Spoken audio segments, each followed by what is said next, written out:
I used to naively believe that raising children was about passing down love.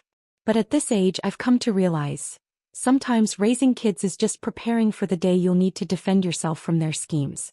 That thought lodged in my chest like the tip of a needle, dull but persistent. My daughter-in-law Heather didn't call, didn't text. She simply brought her parents in from their small town and moved them straight into what used to be my master bedroom. She beamed like it was a blessing for everyone and said it as casually as announcing the weather. "Mom, we'll have you move into the guest room. My parents are getting older and their joints aren't great. The master gets better light, it's healthier for them." I stood there in the middle of the living room, feeling like an intruder in a house I had paid for. The afternoon sun poured through the floor-to-ceiling windows, soft and golden, but it did nothing to thaw the cold rising in my chest. I looked at the bedroom that had once been my sanctuary. The door was flung open, the room now cluttered with unfamiliar suitcases and gaudy, mismatched linens. Then my eyes drifted to the so-called guest room, furniture shoved into corners and my late husband's favorite wicker chair jammed against the wall, teetering like it was ready to collapse. My heart sank inch by inch. It felt like there was no space left in this house for me. Not physically, not emotionally. I didn't yell. I didn't cry. Because I knew better. Arguing with someone like Heather was pointless. As for Daniel, my son who followed his wife's lead on everything, confronting him would only humiliate him and that would backfire. That afternoon, while the four of them napped soundly on the sectional, I quietly packed a small suitcase. They probably assumed I was sulking, going to stay with my sister Rosa for a few days, and that once I cooled off, I'd come slinking back to resume my role as their unpaid nanny and emergency ATM. How laughable. My name is Grace Monroe. I'm 66 years old and a retired middle school art teacher. I've spent a lifetime teaching structure, boundaries, and respect. Do they really think I'm that easy to push around? They've gravely underestimated me. On the very first day I walked out of that house, I called my lawyer. What they don't know is I've already started the process to sell it. My husband passed away from illness a few years ago. Since then, it had been just me and Daniel. I could have lived alone, peacefully and quietly. But I chose to move in with them thinking I could help. Watch Lucas during the day, cook dinner, keep the house running. I carried that household. The days were tiring, but outwardly we kept the peace. Heather and I could still exchange civil words. But I always knew that harmony was a fragile illusion. Heather was young, pretty, and sugar-coated her words. But every compliment she offered was laced with a subtle ledger of what she could gain. She changed handbags with the seasons. Gucci today, Coach tomorrow. She hit the salon more often than the grocery store, and most of their household expenses, they came out of my and Daniel's paychecks.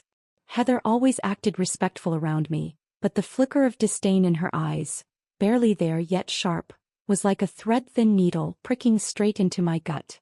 At dinner she'd smile and say, "Mom, the food's a bit salty. We're doing low sodium, low fat now, it's healthier." Then seconds later she'd grab her phone and order Lucas a pile of greasy fried chicken and fries. Sometimes she'd pick up my reading glasses off the sofa arm, twirl them in her hand like a fashion relic and laugh. "Oh my gosh, these are so outdated. One day I'll take you to get something trendier." But of course that promise evaporated the moment she walked away. I swallowed all of it. I told myself to keep the peace. Daniel was caught between us and I didn't want to make it harder on him. And besides, this 3-bedroom we were living in? It was bought with the savings my husband and I scraped together over decades. The title? It's in my name, Grace Monroe. Back when Daniel first got married, I understood the financial strain they were under. So when they asked to move in, I said yes. The house was big enough and I thought 3 generations living under one roof might even be a blessing. We could help each other out, share meals, look after Lucas together. I never charged them a dime in rent. More often than not, I even covered the utility bills out of my retirement check. I truly believed that all of this, my giving, my sacrifices, would earn me their gratitude, their respect. About a month ago, Heather started bringing up her parents in the most casual, almost offhand way. "Grace," she said one evening, swirling her soup spoon, "my parents' house is practically falling apart. Freezing in the winter, humid as a swamp in the summer." She didn't even look up as she added, "And my dad's got rheumatism, poor guy. The damp air makes it worse. Plus the doctors out there. Don't even get me started." Then came the line, soft as cotton but heavy in implication. "I was thinking, maybe they could stay with us for a while. New environment might do them some good. She said it like she was musing about redecorating the living room. But my chest tightened. This house only has 3 bedrooms. Daniel has one, I have one, and Lucas has his own. Where were they planning to squeeze in 2 more people? Different routines, clashing habits, 3 generations under one roof was hard enough. Add 2 more adults with their own needs and rhythms. We'd be tripping over each other every day. I tried to tread carefully. Heather, I understand your concern for your parents, I really do. But we're already pretty tight on space. Where would they even sleep? They're used to a different lifestyle and Lucas can be noisy. It might actually be harder on them here. She smiled, a tight little smirk, and lowered her eyes back to her plate, chewing like I hadn't said a word. I thought maybe she'd dropped the idea. Then came that day. I'd just finished my creative writing class at the community college, stopped by the store to grab some ingredients, planning to make a decent dinner for once. I opened the front door and froze.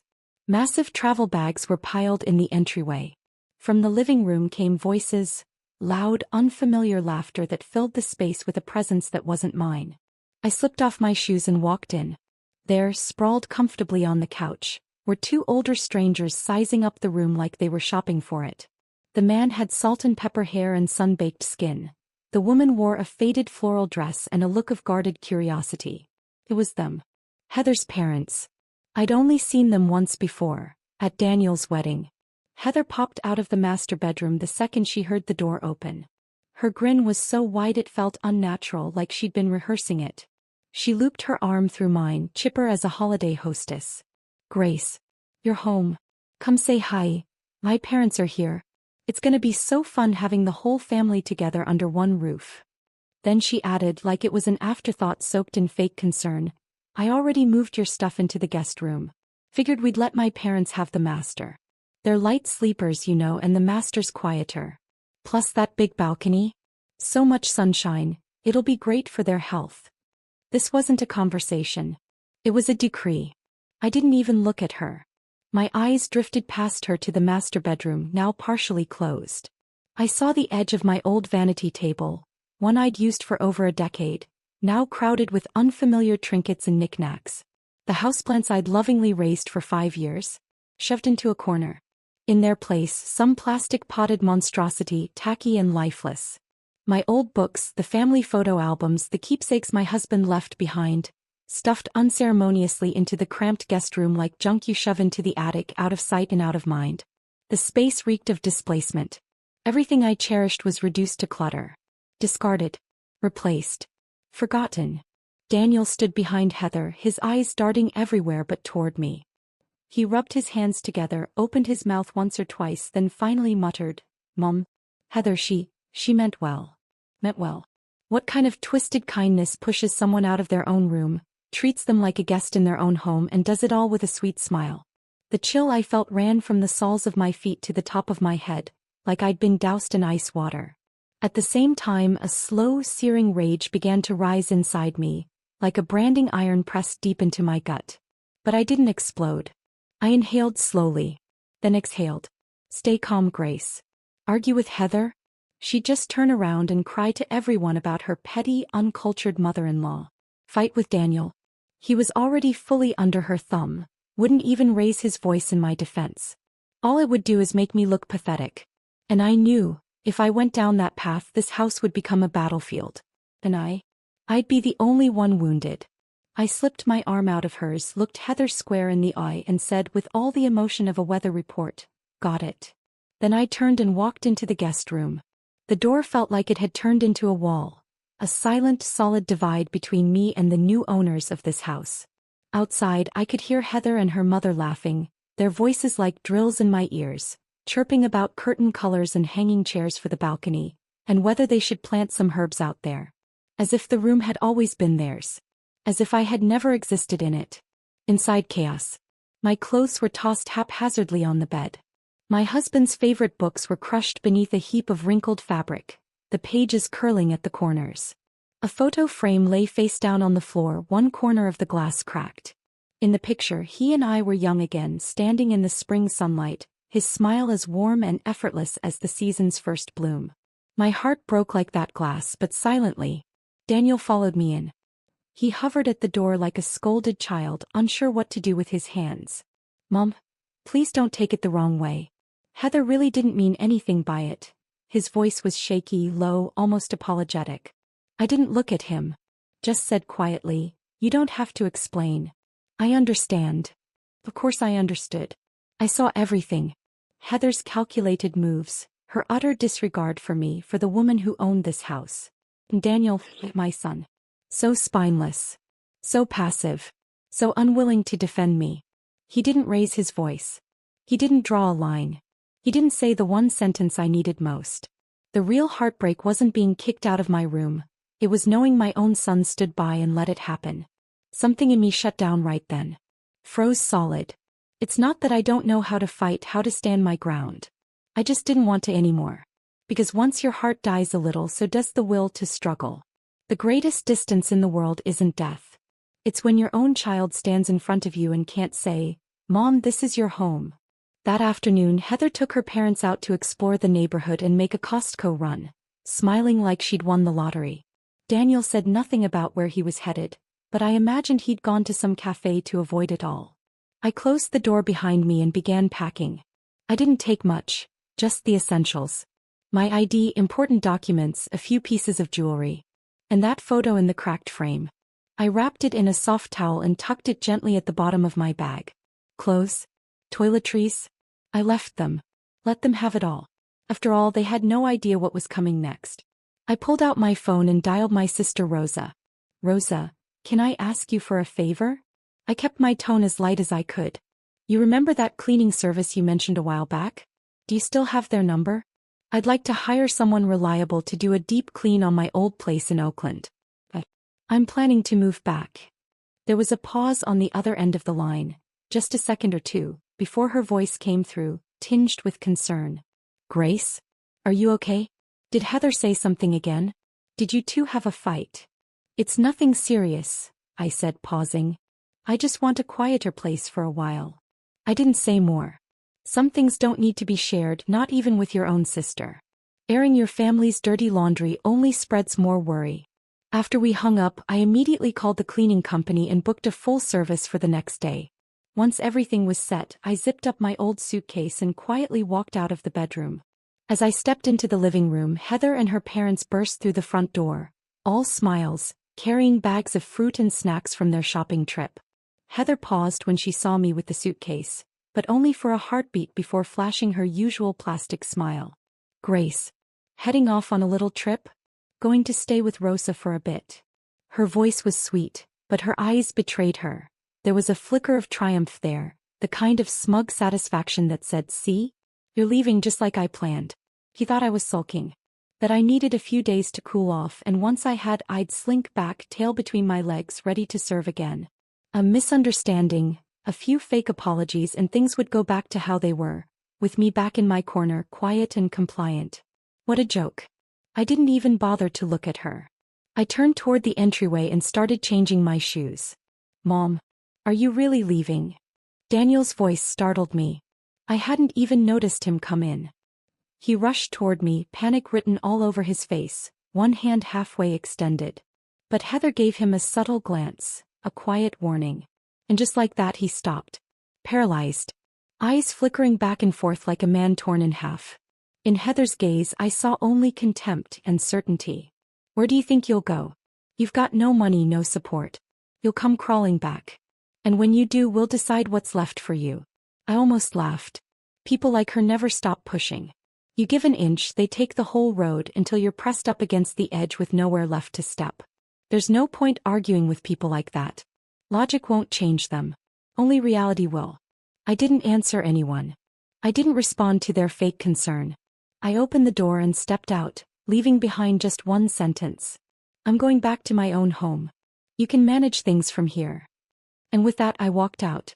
The door clicked shut behind me, sealing away Heather's brittle smile and Daniel's useless panic. Downstairs the cab was already waiting. I slid into the back seat and watched the streetlights blur past as we pulled away. I didn't feel sad. Not even close. What I felt was something rare and weightless, like I had finally set down a burden I'd been carrying for far too long. When your heart's been broken long enough, there's nothing left to break. There comes a time in life when pain doesn't bring tears anymore. Just quiet. And clarity. This wasn't an escape. It was an awakening. The house I was returning to sat in an older neighborhood on the west side of Oakland. It had been part of a housing benefit when I was still teaching, and I later bought the deed outright. It wasn't big, 2 bedrooms, 1 bath. But the location was good, the neighborhood quiet, the neighbors familiar. Most important of all, it was mine. Completely, truly mine. Of course, no one had lived there in years. The dust was thick, the air stale with a musty dampness. The moment I opened the door, the smell of old paper and closed windows hit me like a wall. But I didn't mind. It was still the only place I wanted to be. The next day, the cleaning crew arrived right on time. They spent the entire afternoon scrubbing every surface, wiping down every corner, even vacuuming the dust out of the windowsills until the whole place gleamed.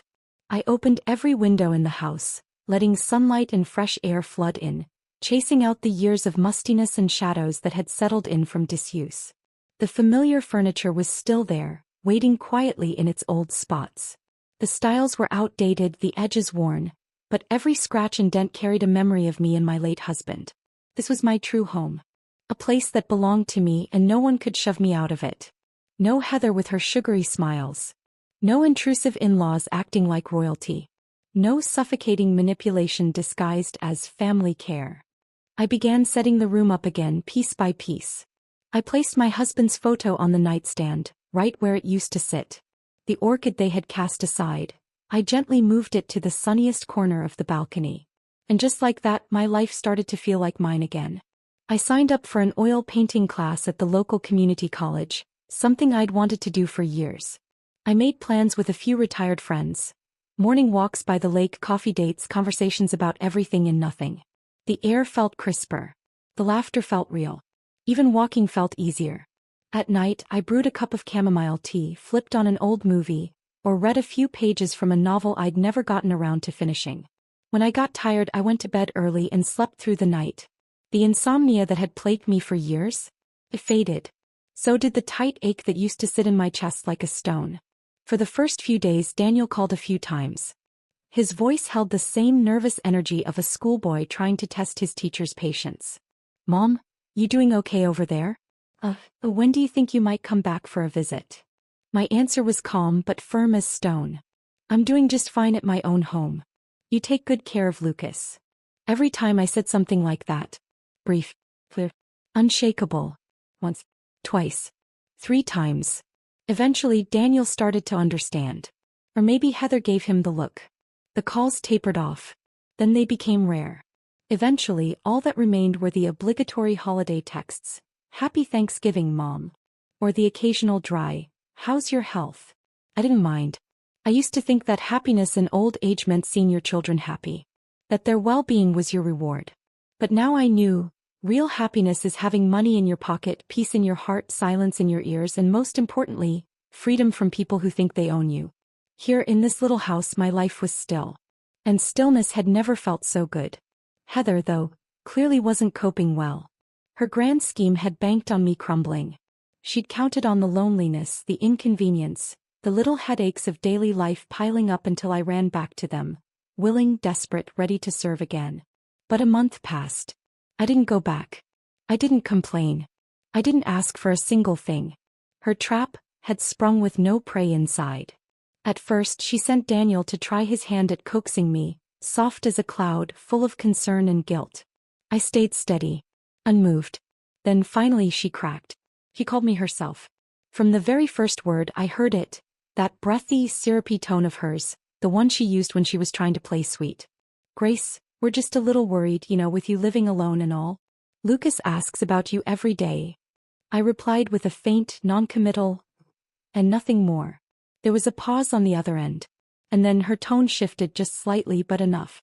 A tiny thread of impatience, barely restrained, crept in. "Grace, ever since my parents moved in, expenses have gone way up. When you were here, at least you helped out. But now, you're living alone, nice and easy, and meanwhile we're over here trying to manage everything ourselves." There was the tail of the fox finally sticking out from under the velvet curtain. Heather kept up her routine, soft-voiced but sharp as ever. "My dad's leg, the doctor says he needs long-term physical therapy. It's not cheap. And Lucas's music lessons. His teacher wants the new semester's tuition by next week. Things are really tight at home right now. I listened, lips curled in a faint smile. She was circling carefully, but the target was obvious. Money. My voice was even. Is that so? Then I guess it's time you two sat down and worked out a proper budget. Silence. Heather clearly hadn't expected that response. She choked on her next words, her tone stiffening. No, Grace, I mean, you've got a good retirement income, right? Maybe, just for now, could you help us out a little? We're family after all. We should look out for each other. Family. I repeated the word slowly, letting the irony hang in the air. The day your parents moved in, who was it that kicked me out of the master bedroom? Who shoved my belongings into a storage closet and smiled while saying, "The master's better for the elderly?" Funny how no one mentioned we're family then. I wasn't going to dance around it anymore. I laid it all out plain and sharp. Heather, my pension came from a lifetime of hard work and sacrifice. It's meant for me. Only me. You two had the nerve to move your parents into my home behind my back. Then you deal with it. You made the decision. You live with the consequences. But don't look to me to cover the bill. Before she could say another word, I hung up. I let out a long breath. To them, I wasn't a mother anymore. I was a bottomless ATM. Always accessible, always agreeable, always expected to give with a smile. Well, this machine was officially shut down. For everyone but me. And when sweet talk failed, Heather did what Heather does best. She switched tactics. She started pulling strings behind the scenes.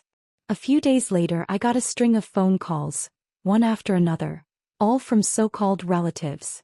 First came Daniel's aunt, all self-righteous and dramatic the moment I answered. "Grace, what's going on with you? I heard you stormed out. What are you thinking living alone at your age? Daniel and Heather are doing their best. You're the mother here, you should take the high road. Don't stoop to bickering with your daughter-in-law." Then came my niece Anna. Her tone was softer, more cautious. "Aunt Grace, Daniel told me what happened. Heather may have made some missteps, but don't take it too hard, okay? Your family. Talk things through. We're just worried about you living on your own." Nice words. But the message was the same. I was being difficult, petty, maybe even selfish. At first, I felt a tight, familiar knot in my chest. Then I started to laugh, quietly, bitterly. They'd all been fed Heather's version of the story. Not one of them asked what really happened. They didn't want the truth. They just wanted the mother to do what mothers are expected to do. Swallow her pride, let it go, and come crawling back. I didn't bother arguing. To those who truly seemed concerned, I simply said, "Thanks for checking in. I'm doing well, just needed my own space." But for the ones clearly running Heather's script, I didn't hold back. "She's having a hard time? You think I had it easy? She wanted to take care of her parents. Fine. But she used my house to do it. Moved them into my bedroom. And now she wants my money too? If you think she's such a saint, you go ahead and pay her bills." My money didn't fall from the sky. After a few of those calls, the chorus of peacemakers started to fade. Looked like Heather's little PR campaign flopped. But the whole episode reminded me of something important. I couldn't afford to just react anymore. Words carry weight, especially when they're twisted and spread behind your back. If Heather ever decided to go full-on manipulative, she could easily poison more ears, rewrite the story until I looked like the villain. And I wasn't about to let that happen. I needed to move. Strategically. Proactively. So I began to prepare, quietly, methodically, one piece at a time. First, I pulled out my old phone and scrolled through months of texts from Heather. Message after message, the same theme ran through. Subtle complaints about how I wasn't generous enough. Thinly veiled hints that I should be paying for this or covering that. I took screenshots of every single one. Saved them in a folder. Labeled. Then I called an old neighbor from the block where my Oakland house stood. We made small talk and I casually asked, "The house must feel lively since I moved out, huh? Must be quite the scene over there these days." She didn't even hesitate. Lowering her voice like someone passing on neighborhood gossip, she told me everything. Heather apparently had a habit of complaining about me in public, right in front of the building to anyone within earshot. "She's still holding on to that house," she'd say. "It's going to be ours eventually anyway." She seemed to forget the golden rule of nosy neighbors. Someone's always recording. It didn't take long before a few voice clips showed up in my inbox. Her tone, her words, clear as glass. I also rang up an old friend of mine, a retired family lawyer. She had handled enough cases involving elder abuse and financial exploitation to know the terrain. I told her I wasn't planning to drag this into court, not yet anyway. I just needed to understand my rights. My leverage. I needed clarity in my head and cards in my hand. If they came after me again, if they tried to smear me, I would be ready. I wasn't some naive old woman who had never seen the world. By the start of the second month, things began to unravel, just as I'd expected. Without their live-in maid and 24/7 bank account, Daniel and Heather's carefully curated life began to crack. The bills piled up. I wasn't there to quietly pick up the pieces anymore. Heather kept spending like nothing had changed: designer handbags, spa appointments, private sessions with her personal trainer. And having her parents under the same roof? That wasn't the free ride she imagined. The old couple were strict, routine-bound. They ate bland food, went to bed early, and had little tolerance for her lifestyle. Heather liked to binge reality TV at full volume late into the night. Her dad was up at dawn, pacing loudly through the hallway. Tensions rose fast. She started snapping, complaining that their food tasted like hospital meals, rolling her eyes at their constant nagging about waste. The bags, the Botox, the takeout. At first she bit her tongue. Then she stopped pretending altogether. "Are you guys here to visit or just here to drive me insane?" she snapped one night, loud enough for the neighbors to hear. She even started picking fights with Daniel, shouting about being trapped in a mental ward and about to lose it. And Daniel? He was cracking under the pressure. Until one evening there was a knock at my door. I opened it to find my son looking like a ghost, dark circles under his eyes, hair matted, t-shirt wrinkled like a used napkin. I let him in. He collapsed onto the couch like someone who hadn't sat down in days. His eyes were red. His voice wavered. "Mom, I can't do this anymore." He spilled everything. Heather's temper. Her impossible parents. The money problems. The stress. The insomnia. And finally, with a crack in his voice that nearly broke my heart, he pleaded, "Can you come back? Just to help for a little while? Or maybe lend us something? Anything. We're falling apart." For a moment something old stirred in me, a flicker of maternal instinct. He was still my son. I had raised him, loved him, believed in him. But that flicker didn't last long. It was smothered by a deeper, colder ache. Disappointment. I poured him a glass of water and waited until he drank it. Then I spoke, quietly but firmly. "Daniel, your life is the one you chose. When your wife moved her parents into my home without asking, when she shoved me into the guest room like I didn't matter, if you had said even one word, just one word to stop it, this wouldn't be happening now. You chose silence. You chose to back down. So now you get to choose what to do with the consequences." I paused for a moment, letting my eyes rest on Daniel's frozen expression.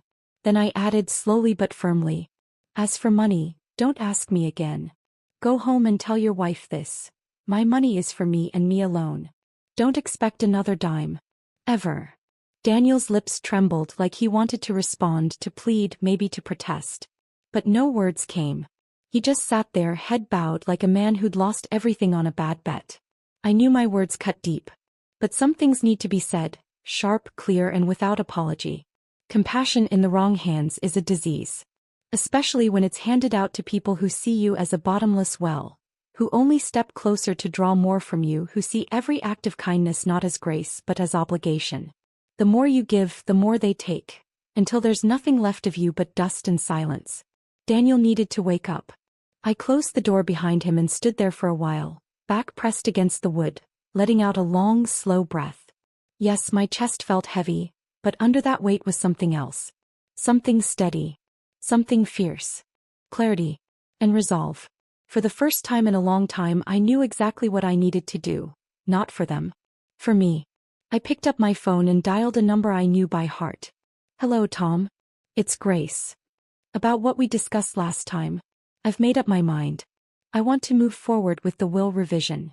There was a pause on the other end. I could hear his hesitation, the careful pause of someone weighing words. "Are you sure, Grace? I know you've been uncertain. Daniel is your only child after all." My response came quick. Clean. Unshakable. "I've made my decision. Some people and some mistakes aren't worth waiting around for." Tom didn't argue. His voice immediately shifted into his professional tone. He walked me through the legal steps for amending my will, the documents I'd need to prepare, the language that would make it airtight. After we hung up, I sat on my couch in the warm, quiet light of my Oakland apartment, and just stared at the room for a long time. Everything around me was simple, but it was mine.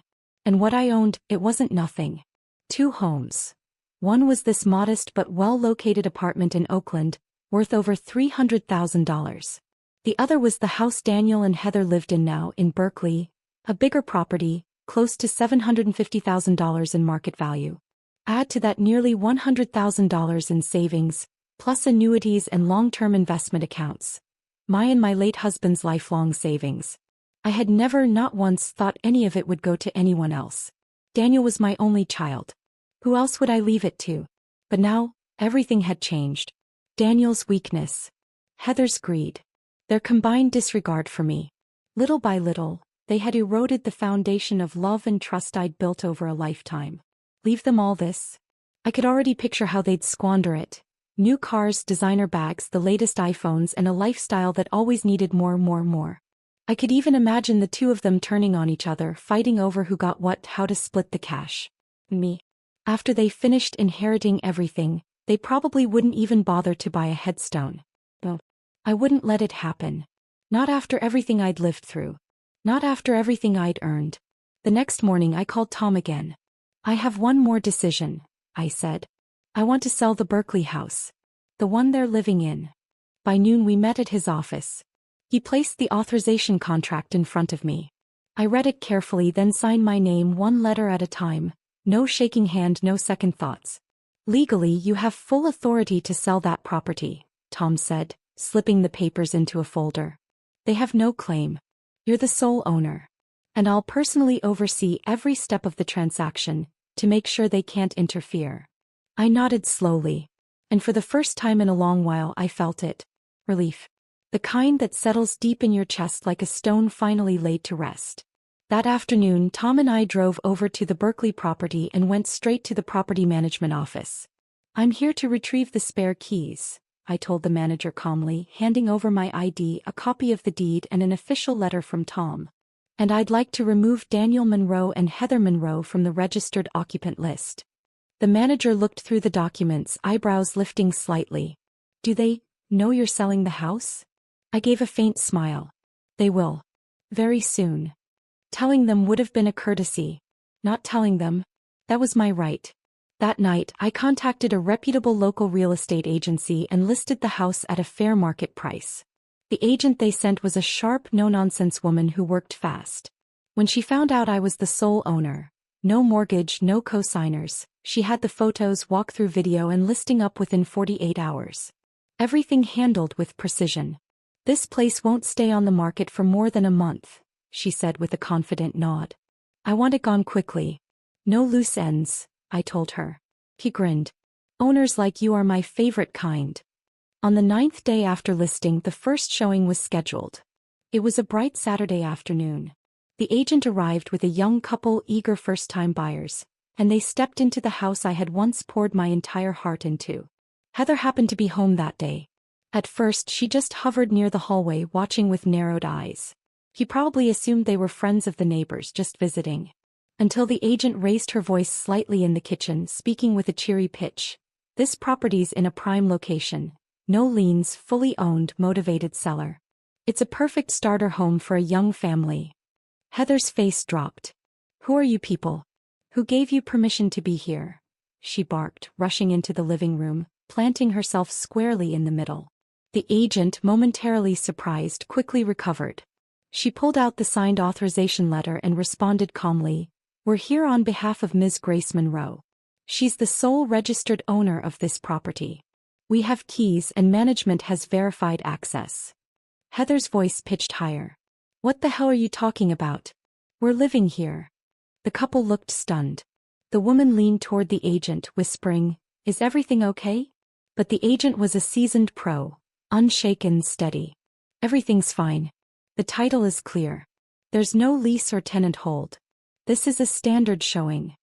Heather's complexion changed like a storm, pale, then flushed, then splotchy green with rage. She yanked out her phone and started dialing furiously. No doubt calling Daniel. Meanwhile, curious neighbors began to peek out from their balconies and doorways. Word traveled fast in that community, and now the rumors were confirmed. Grace is really selling the place? The very next afternoon I got the call from Daniel. His voice was tight and panicked. Mom, is this some kind of misunderstanding? Are you seriously selling the house? No misunderstanding, I replied, light as air. But we're still living here. Can't you, at least think this through? What about Lucas? Your grandson's growing up here. You said it yourselves, it was temporary, I said evenly. So stay until closing then move. I'm already in second-round negotiations. You should probably start looking. There was a long silence. Then he murmured, barely above a whisper, Heather's losing it. I didn't respond. They should have lost it a year ago. Not now. On the third week the agent called. Grace, she said, we've got a solid offer. Full down payment, cash buyer ready to close fast. Do you want to lock it in? Yes, I said without hesitation. The day the buyer came to sign, Heather finally snapped. She was waiting at the entrance of the neighborhood, blocking the real estate agent and the young couple with tears streaking down her cheeks and panic in her voice. We've lived here for so long. How could you sell the house out from under us? She even called the police, screaming about malicious eviction. The officers showed up, took one look at the deed, then one gave a curt, emotionless reply. This is private property. The registered owner has the legal right to sell. You're not tenants. You're not on the title. You'll need to vacate. That was when her face finally crumbled. Daniel showed up not long after, trying to pull her away. She shoved him off and screamed, Where were you this whole time? Your mother's made up her mind to throw us out. I didn't show my face. I had Tom serve them the official notice instead. It was short and sharp. This property has been sold. All non-title occupants are required to vacate within 2 weeks. Failure to comply will result in legal action for forcible eviction. This wasn't revenge.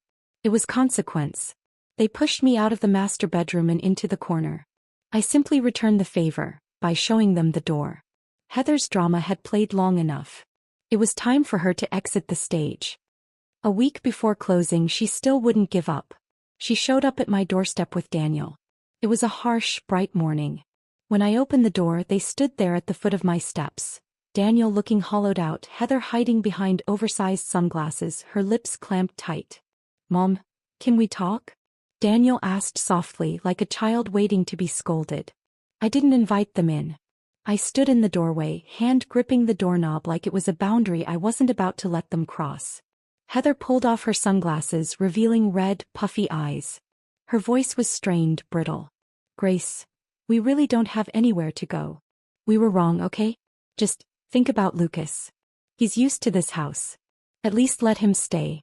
We'll move out. Just let the kid stay where he feels safe. Her tone was pleading, her face the picture of humbled regret. She even let 2 fat tears roll down her cheeks, like she was finally ready to repent. Maybe months ago that would have worked on me.